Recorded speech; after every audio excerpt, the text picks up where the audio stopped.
welcome to the Comic Corner. We do comic book news, reviews, and interviews. My name is Damon. I am your host, and today we got all three of us. The whole squad is here for this. Not a huge week of comics, honestly. It was pretty sporadic, but we got some books to talk about all the way across the ocean. My good friend AF, how are you? Dude, I'm doing great. Just got back from the gym. Endorphins are through the roof. He's ready. I'm ready, dude. I'm ready to speak about comics. I'm ready to go into it all. How are you doing? I'm doing great. This is our clocks went back, so I can actually see some sunshine behind you right now. It is 7:30 in the morning for TJ. Good morning. Good morning, my friend. I hate this time change. I absolutely hate it. Our schedules have been all the way off, but other than that, I'm doing great. I got to I sent you a picture of my unread book, so you know what I'm talking about here, but luckily I was able to catch up at least a little bit, so I'm excited for today. But I'm upset I didn't know we were doing Absolute Superman. I literally have it sitting next to me, and it's like the one I did not read. Oh, well, let me sell you on that book because we will be talking about it. I mean, it's really no spoiler. Krypton goes boom. It went boom. What? Yeah, I know. Shocker. News breaking alert. Krypton goes boom. And we get to see how Kal-El, not Clark Kent, Kal-El gets off that planet. Also, Charles! He is running away. He is on the run. X-Manhunt is still going on. We'll talk about two books that came out last week and this week to catch you up on Charles Xavier's little mission runaway he's got going on. And Super Synergy Team, go! A new Marvel book was announced yesterday, actually. Just in time for a movie coming out this summer, and we will talk about that. But first, on the DC side, this is pretty darn cool. Absolute Martian Manhunter, #1, gets over 120,000 orders from comic shops. That is wild. That is a wild, wild number. And hats off to the whole team there. I know Dennis Camp is the writer on that, and Javi Rodriguez is the artist. So I cannot wait for that. That's coming out in a couple weeks. But next week is Absolute Flash AF, and I brought up to you before we started recording, there's some Flash news in here. Absolute Flash has more orders than 120. Absolute DC, amazing. Ladies and gentlemen. Absolutely killing it. Yes. AF, how excited are you? AF, how excited are you for these two? Yes, go. I'm so damn excited. Like, I don't think, like, I haven't really been enjoying the mainline Flash book, even though Wally West is still the main Flash over there. The writing hasn't really been, like, gelling with me that much. So, getting a new take on Wally West, what can be better than that? Jeff Lemire as the writer, what can be better than that? Dude, I'm so in. I can't wait for this. That preview, I think it was in Wonder Woman, the preview page. Yeah. Oh, that was awesome. Y'all know so I've been loving every Absolute book, but I didn't know you were bringing this up, Damon, and I'm so glad that you did. I actually just wrote a whole article about Absolute Martian Manhunter, and I think this might be the book I am most excited for across every publisher. I mean, the concept of it just sounds so crazy. The art is just, Damon, you'll know, it's Javier Rodriguez. He did the art for the recent Zatanna book that we both really loved. And I really think that this book is going to blow people away. Like, it's going to be a crazy book. So I'm super excited about it, and I really urge people out there to check it out because it's going to be there's not going to be much like it on the shelves, I think. Scott Snyder, one of the heads of all this Absolute DC universe bonanza, said the first three Absolute books have a similar kind of ethos, but after that, we want to give you a real variety. So Absolute Martian Manhunter is artistically really unconventional. It's really huge ideas. It's very ambitious. I love it to death. I think it's going to win an Eisner. It's that kind of book that challenges you, and I feel really good about it. We just got numbers, and as he said, it's sold over 120,000 copies, which is mind-blowing. And then he brings up that Absolute Flash also has outperformed even that. So build up the hype, build up the excitement. Absolute Flash is next week. And then the week after that is Absolute Martian Manhunter. We are here, Absolute DC, absolutely killing it, as we said. On the Marvel side, they announced a book yesterday.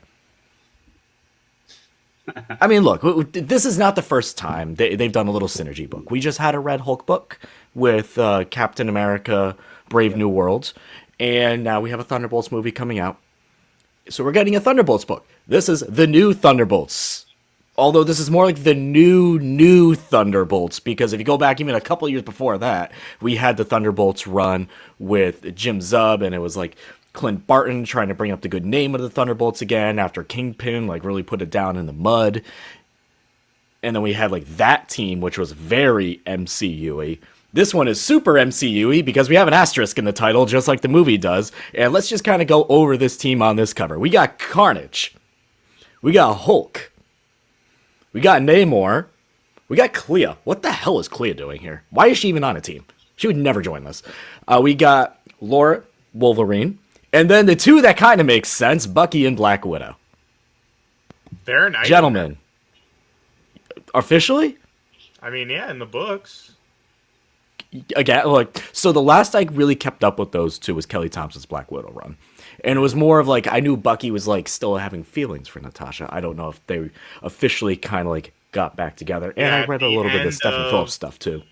At the end of Jackson Lansing, Colin Kelly's Cold War, when Bucky takes over the title of Revolution, him and Natasha officially kind of solidify that relationship. And I also will throw out their Thunderbolts run too, which is obviously very MCU. I mean, you got Red Guardian, you got Bucky, and Elena, I mean, I will admit, I am, yeah, Val shows up. She's got like a freaking gun for a face, which is awesome. But yeah, she's Excuse like a me, robot. what?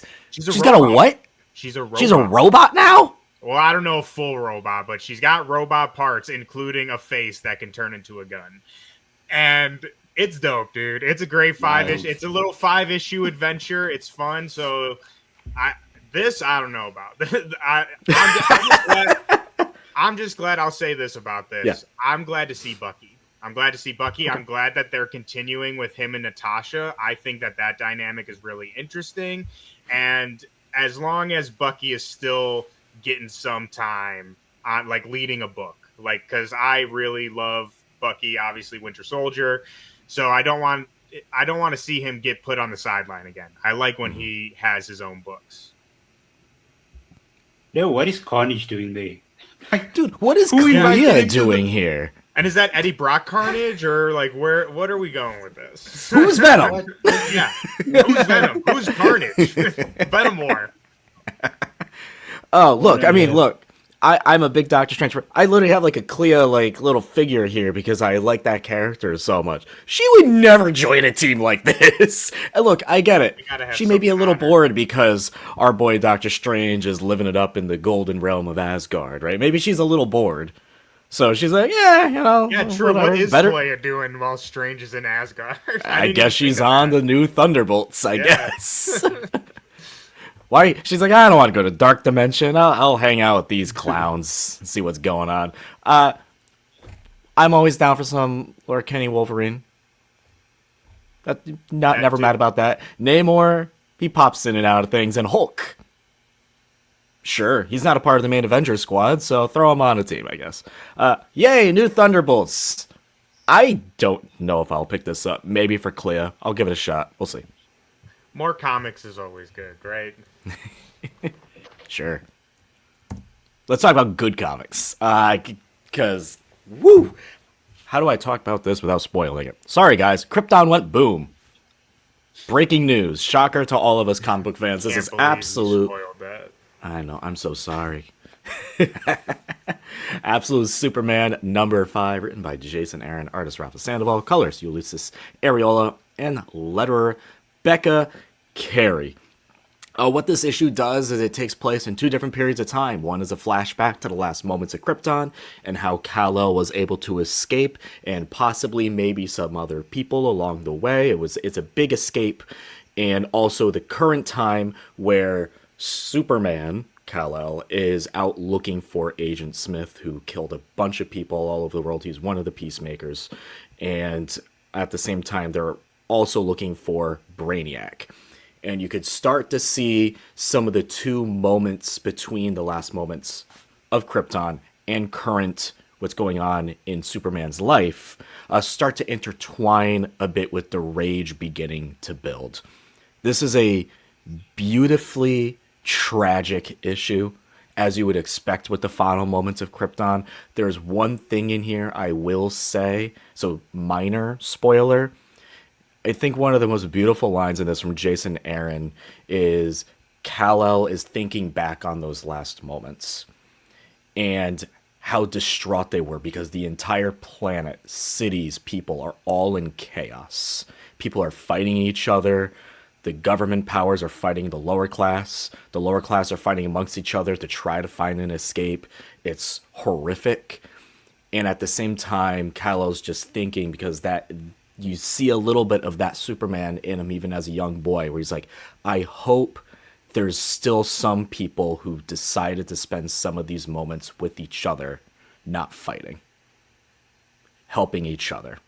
And that's the stuff where it's like, there's still like, this is a darker Superman, not dark Superman, but one that is a bit bitter, but you still have a little bit of that in him. It leads off some possibilities, some future things that we could be see going forward, as always, as you do. But the last panel, as I said, this is not Clark Kent. He has never been Clark Kent. But we are finally starting to possibly get a little bit of that go down the road. I shall say, we're going to go down the road of where we saw Mama Kent saying, where is my boy? Where is he? Roads may start to intertwine. I know you two are very excited for this. I know you really can't talk about it because you haven't been able to read it yet, but it's a great issue. This is one of my favorite issues of the 5 and a perfect conclusion to the first arc. Well, the first 3, I have 4 to read, and then I didn't pick up 5 yet this week, but I mean, the first 3 blew me away. We talked about it here on the show. I love this concept and this take on Superman. So I'm just so, and especially like you said, one of the things that really piqued my interest early on was this new kind of version of Krypton, like the different classes and all that. So this issue sounds like it kind of brings together everything I've been loving about the series. And I mean, this cover, holy cow, this cover is amazing. We start to see a little bit of the origin also of his cape and how it is like the ashes and stuff. It's beautiful. It's tragic, but it's beautiful because that's actually the ashes from the Redlands of Krypton. He picked them up as he left on his last time to get back onto his spaceship. He picked up some of the ashes, and essentially those became what saved him, like what is a part of him, the ashes and everything. That's so dope. It's so great. We still don't know necessarily. I assume a lot of his powers do come from the yellow sun.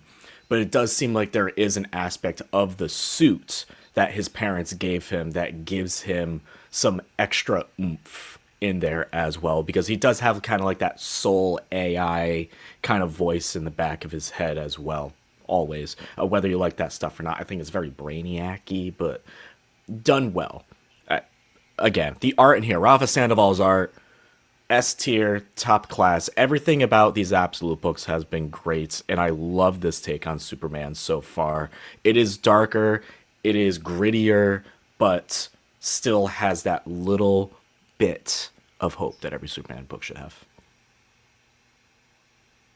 So, Absolute Superman. Go read this, y'all. I know the trade for this is going to be coming out soon, so go pick it up when you can. We're going to move from DC to Marvel. From a pretty dark, gritty thing to something a little silly. but also sad at the same time, because this is Professor Xavier's ex-Manhunt. He escaped Grey Malkin prison, he's on the run, and all these X-Men and mutants are either trying to protect him, get him, whatever. Because TJ, I don't know if it was revealed in way earlier on, or if it was revealed in this issue or something, but something tragic is going on AF with Professor Xavier. He has a brain tumor. And because of that, he is not very well, and a part of his his psychic abilities are essentially bleeding out, and he can't control it. So he's a threat. TJ, this is the next in the line of the X-Manhunt. We did NYX prior to this. It then leads into the Storm issue. What happens in this issue? Craziness, absolute craziness, and I'll reiterate again what I always say: never trust Charles Xavier, ever, ever, ever. Dude is bad news, and we see that continued here in Storm. And I mean, I've said it before, I'll say it again. Mario Audelli, he is just doing crazy stuff with Storm in the best possible way. So last issue we got, or maybe it was 2 issues ago. Either way, she's now the Herald of Eternity. And, I mean, that obviously gives her some crazy power boost. And we see her take on this new Eternal Storm form. And maybe I just wasn't thinking of it in this way, but, like, she's completely possessed by Eternity. Like, she is not Storm when she is in this God mode. And holy cow, we get a great fight between her and the rest of the X-Men, her and Cyclops facing off. Absolutely awesome. And it leads perfectly into the next book we're going to be talking about, the X-Men book. So that was, yeah. I was just going to say, it's a great issue. It's got action. It, again, showcases Storm at the height of her abilities. And something I loved, her like base, like her Storm, like, you know, home base or whatever, turns into a freaking ship. And like, it's just so cool. It's very Red Room in an MCU, where it's like a ship with the storm clouds around it to kind of keep it hidden. It's pretty neat. That was written by Miro Ayodele, artist Luciano Vecchio, colorist Alex Grimesh and Rochelle Rosenberg, and letterer Chavis Lanham. That was Storm number 6. It then leads perfectly into X-Men number 13, because this is a issue crossing event. This is written by Jed McKay, penciler Netho Diaz, inker Sean Parsons, colorist Fernando Cifuentes, and letterer Clayton Cowles. So after Cyclops kind of has his face frozen by Storm, yeah, straight up like face frozen, and they have to deal with that. Storm is, as we mentioned, possessed in a way by this Eternity being, and the X-Men have to deal with that, but also have to deal with Charles. Some hijinks happen, like Magic steals Magneto's helmet to put it on, to put it on Beast, because Beast is accidentally being possessed by Professor Xavier, by Charles. And then Charles and Quentin Quire, who's Kid Omega, go into a big psychic face-off. And ladies and gentlemen, if you have one Omega Mutant meeting another Omega Mutant, you're going to have a draw. Except when one of them is freaking Professor Xavier and has like decades of experience over a child who's has a very complicated past, one of them is going to win pretty single-handedly, and he does. However, because it's Kid Omega, it's Quentin Quire, he plays a little dirty and picks off a little memory from Charles Xavier, and that is the memory of who, TJ? Cassandra Nova. Wow. When he revealed that, I was like, yes. Oh, man, no way. That was, again, that was my by far favorite part of this issue. Who then goes into the double head of Charles Xavier, and that's how he's able to essentially win that fight. A little dirty, but it is Kid Omega, is Quentin Quire. You would expect nothing less. So they apprehend Charles Xavier. A team of, I think it was Psylocke, Magic, and Temper go off and face Storm, and they just kind of have to snap her out of it, type of thing, by saying, "You got Maggot here, we're gonna kill him." And she's like, "Don't do that to my friends." Who's an Omega level mutant now? Omega Maggot? Wait, Maggot's an Omega level mutant now? You didn't hear that? No. Yes, Storm. What? So Maggot basically like gets killed, and so like again, Storm is a freaking eternal god now. She like pukes up this like gold ball and gives it. Is it gold balls? Is it gold balls? I guess I don't know, man. Some kind of celestial energy crap. And she's like, like eat this and heal or whatever. And then she calls him my Omega Maggot. So whatever she gave him is gonna give him a big power boost. So we got an Omega Maggot, dude. Oh man, I know our friend Matt Aguilar was probably elated about the idea of an Omega Maggot, who's easily his favorite mutant. So there you go. Yeah, and then by the end of the issue, as we said, one issue goes into another.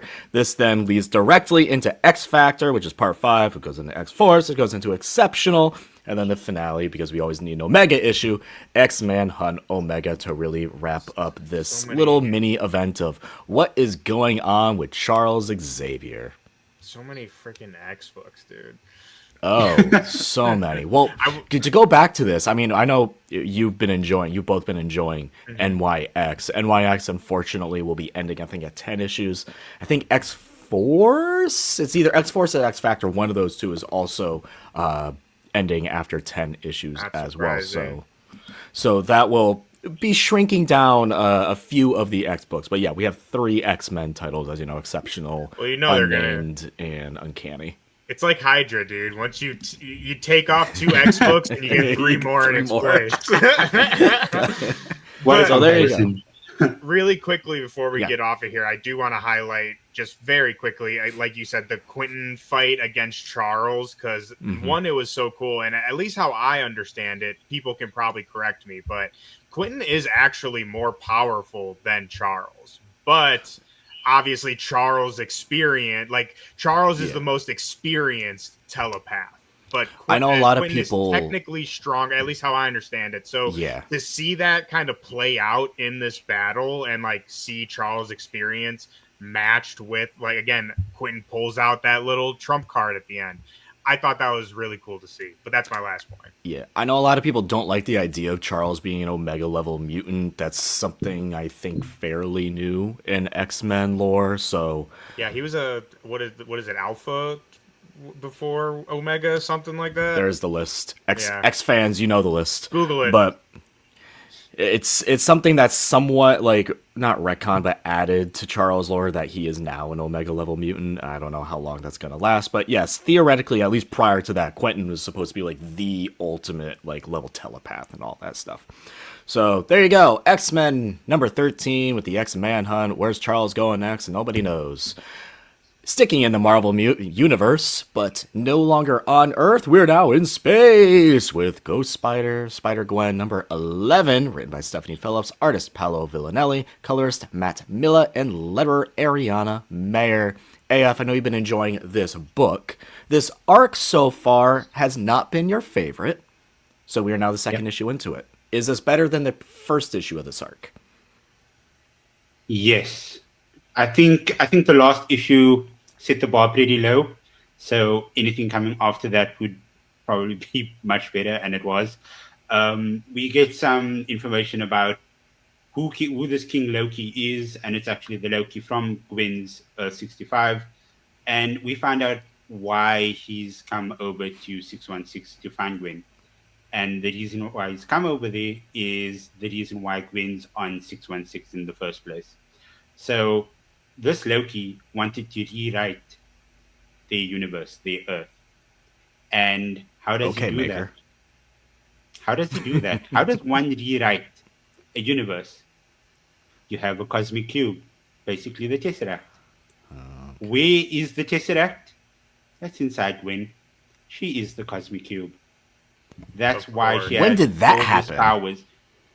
So in the earlier issues, I mentioned that she has this random power that she doesn't know, she doesn't realize that she can do certain things, and there were so many questions, and we finally have the answer. She's a cosmic cube, and he's bending over backwards to try and convince her to help him, because, as he says, he's not going to bother with Jean Grey because she's too busy on her scavenger hunt for redemption. I don't know what that means, DJ. I don't know if you've been reading the Stephanie Phillips Phoenix run. Oh, I have, but I'm very far behind. But please, There is a everyone, go crossover read that happening. book. It's crazy. Damon, you can just skip over to the next image. Oh yeah, bang! That happens. There is a crossover happening. Stephanie Phillips is the writer of both of them, and we are getting a crossover with Gwen and Jean. Yes. Which makes sense. It's not the first time Marvel's ever done this, but I do always enjoy when a writer is able to cross over when they're writing two books. Like a great example recently is when Jed MacKay was doing Doctor Strange and Moon Knight, and they had Doctor Strange show up in Moon Knight. No, they had Doctor Strange show up in Moon Knight, and then they had Moon Knight kind of show up in Doctor Strange, and there was like that weird kind of relationship between Moon Knight and Claire, and Steven's all like, what's going on here? Because no one trusts Moon Knight. All that stuff. I always enjoy when a writer's able to have a crossover through two books. It feels more natural. So I know if you haven't been enjoying this arc, but it seems like it could be leading to something pretty cool. It could be, but so I've seen a lot of discourse online with this specific issue, and that is they feel that Stephanie's taken a grounded character like Gwen and pushed her to a version that is basically not recognizable to the usual Gwen Stacy fan or Spider-Gwen fan. So I can understand. I can understand from their point of view that they're not enjoying it, they're not loving it. But I mean, if the writer wants to take a big swing, let it take a big swing. We love big swings over here. Yeah, I'm intrigued. I'm curious to see where this goes. So yeah. And look, there's always the case when, and you know, if something isn't working, we take the cosmic cube out of Gwen Stacy, and she just becomes the regular, good old-fashioned Spider-Gwen, Ghost Spider once again. You know, arcs are arcs, ladies and gentlemen. If you don't like an arc, eventually the arc will end. Phoenix has some crazy powers right now, so I would not be surprised if she yanks that cube right out of Gwen. But this is exciting. Could you imagine the Phoenix with the power of the cosmic cube? That's scary, dude. Oh my gosh, dude. Oh my gosh. Oh man. All right. We just put that idea out there. That was Spider-Gwen Ghost Spider at number 11. AF from Marvel back to DC. This is DC main continuity. This is Secret 6, written by Nicole Manns, artist Steven Segovia, colorist Rain Berardo, and letterer Steve Wands. It seems like Miss Amanda Waller was not in prison very long. Because she's gone. Dude, that's so wild. Like, she's in Palliative. How is she allowed to escape so easily? It's wild. The DC universe is wild. But let's just backtrack a bit for readers who don't actually know who the Secret Six is. So they were a team that was they were created back in the late 60s, if I'm not mistaken. The initial team, I think, was just a bunch of spies and operatives. They are always led or basically managed by an anonymous benefactor called the Mockingbird, and that's basically just a moniker of different people. So I think Lex Luthor's been the Mockingbird at one point. Amanda Waller's been a Mockingbird. I think the most recent Mockingbird was Edward Nygma. So yeah, it will be interesting to see who is going to end up being the biggest or the benefactor for this team. At the moment, they are not called the Secret Six. They are just sort of assembling right now. But so, you know, everything that happened in Absolute Power with John, with Nia, they are actually tackling the trauma of everything that they've done in this book. And I think it's so refreshing that the writers or the creatives took a swing like this just to like not sweep it under the rug, because I know all of these heroes, they go through like some tough crap. Like whenever there are these big events, they go through the toughest times, and we don't actually see them like in the aftermath, like what they have to deal with. But in this issue, near everything that Amanda Waller made it do, she's trying to deal with all of that. She's trying to like work through all of that trauma.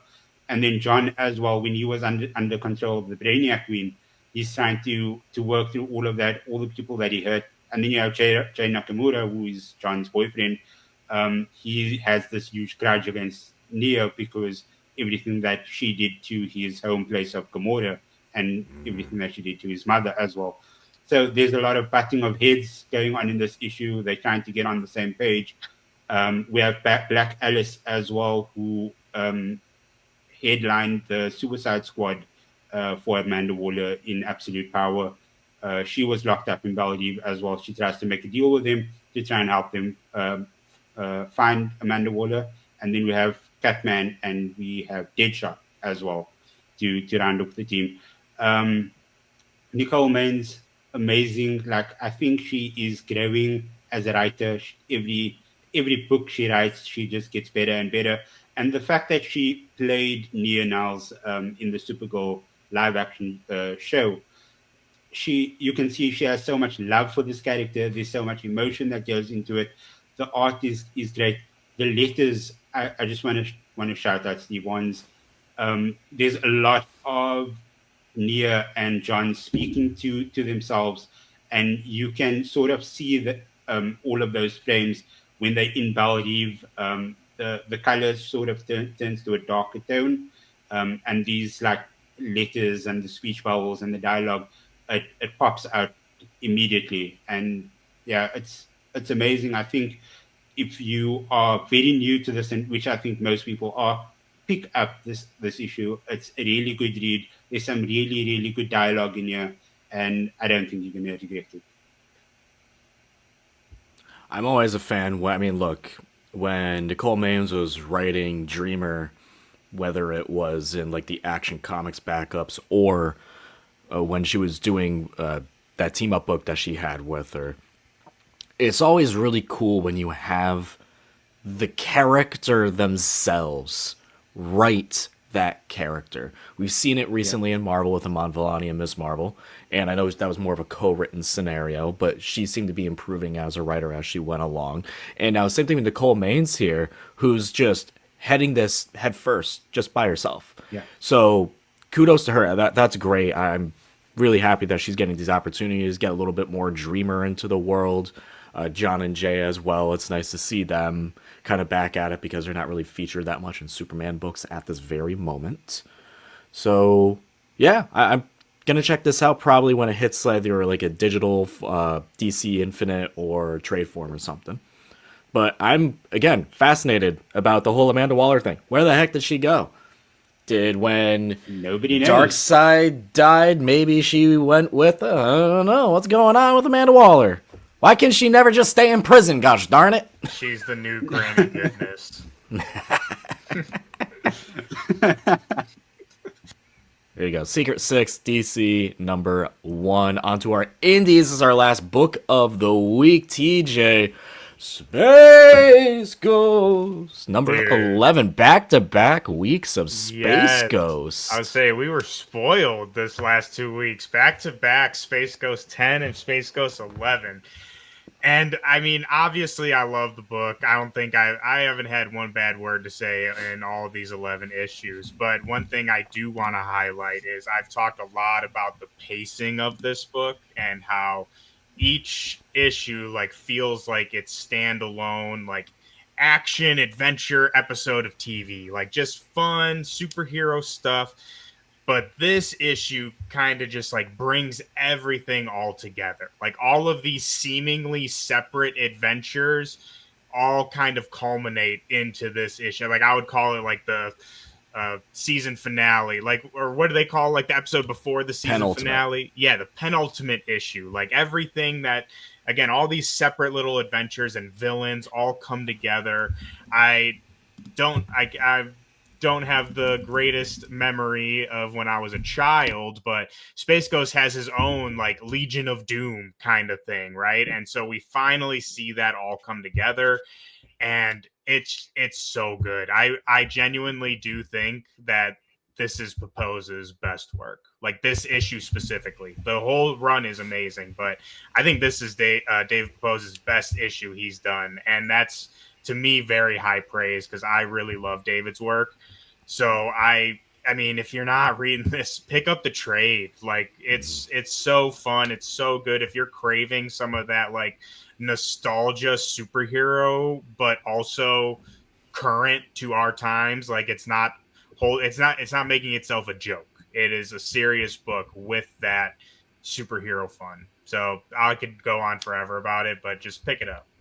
It makes sense that you say penultimate issue because I had to have some news for you because at the very moment it looks like issue 12 is the last of this series. It's possible it could just be on hiatus. Mm-hmm. It's possible it could just be on hiatus. We've seen that before with issues, but that does make sense because there's currently nothing solicited after issue 12.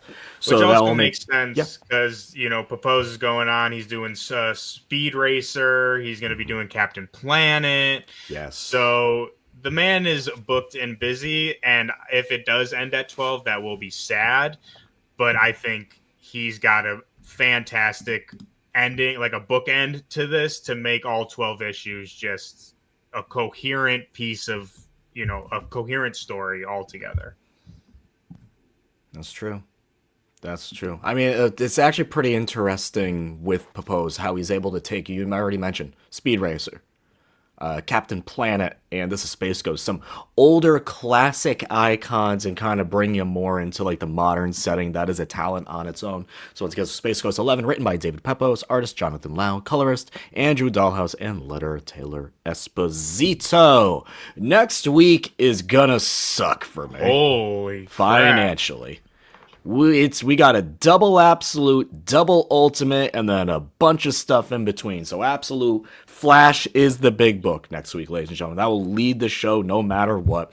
Then Absolute Batman. We also have Ultimate Black Panther I've really been enjoying, especially that last issue really blew the doors open. And Ultimate X-Men number 13 is the start of the third arc.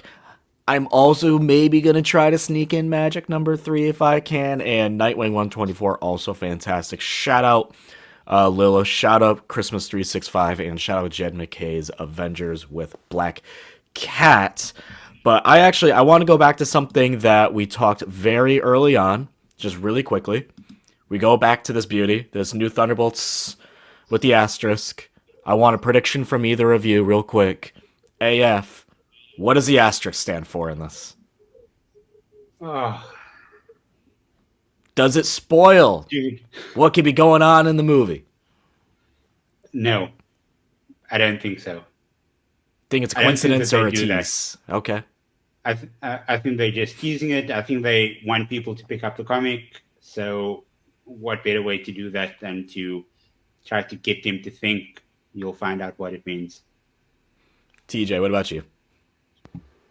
I mean, I think I know what it is, Loki, and I'll just it's Loki. That would be crazy. Loki. But I'll just bring everyone's attention that it is called New Thunderbolts.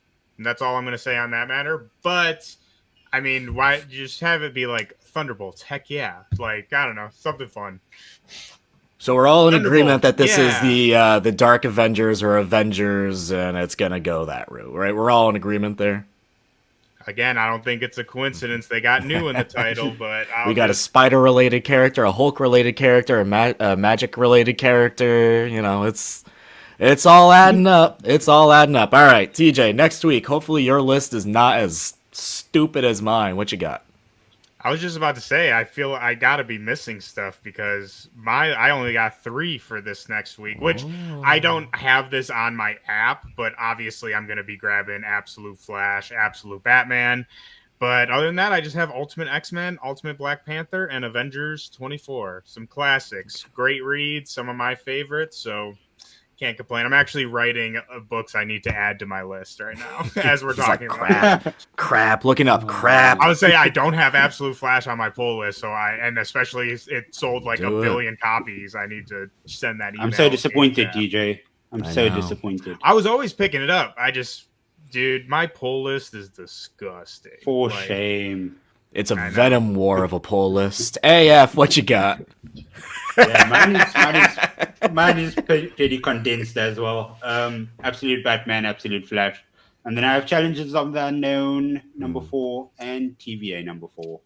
Oh boy, that TVA controversy. I'm like, look, this is, I think, the last time we're doing an episode that comes out late, I think. Yeah, so Invincible's over, so... Yay! We're back, baby, on Thursday, so this time we won't be putting out info that will get debunked in 2 days. But hey, TVA is back, and let's see how Marvel Comics are able to, sort themselves out of that Wanda Maximoff thing. I hope they don't. Variant. Like I said, maybe variant, I'm just straight up say variant. Yeah. Maybe this is a Wanda that was in the exact same scenario, except she was stopped. Exactly. Again, maybe I'm just confrontational, but I love things that piss people off. Like silly things in comics. Like people are so mad about the Scarlet Witch thing. Like that makes me want them to do it more just because it's just so silly to me. Gives me a laugh. There you go. AFTJ, before we go, any comics you've been reading on the side from the past, whatever, that we did not talk about today? I know, TJ, you've been reading a lot. Yeah, too much. I've just caught up on all the Absolute stuff. Absolute Wonder Woman. Same.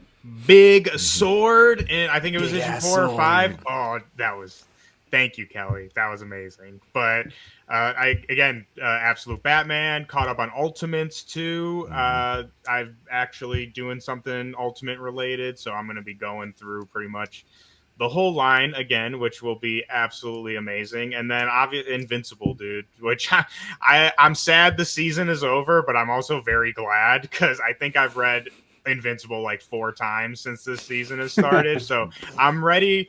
As much as I love it, I'm ready to put Mark Grayson to the side, at least for like the next couple months. I still need to watch that finale. I haven't watched it yet. It's crazy. You can hear us talk about it at 1 p.m.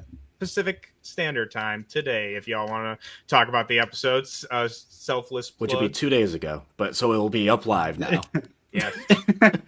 Time travel. Oh yeah, I forgot. This is coming out Saturday. Yeah, so not today, 2 days ago. So if you're in the future, go on Agents of Fandom and check out that episode because it'll be a great time.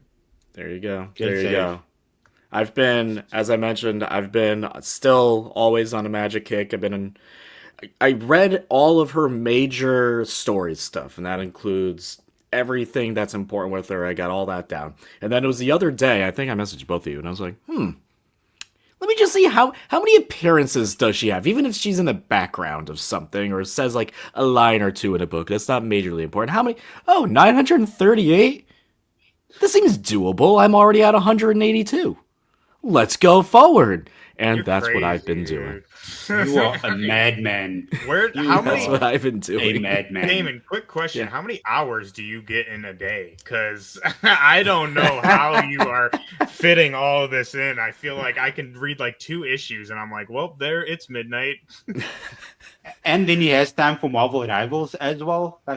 I haven't been ever since this new season, or not new season, ever since they didn't do the season reset. I've been sitting in gold competitively, and I don't want to leave it because I want my free Human Torch skin that I never play, but I want that skin because I just need to have them all. So I really haven't been playing it a whole lot, and there's nothing with this current event that's like dragging me to go back. But when this season's over, I'm pretty sure I'll be like fully back into it. I don't know how you squeamed 30 hours out of a day, but you need to teach me how to do it because magic. MAGIK. That'll do it for this episode of the Comic Corner. As always, folks, please go support your local comic shops. You can go to comicshoplocator.com to find your local shop. And if you order books, go pick them up, please. Please, please. That'll do it. We'll see you next time.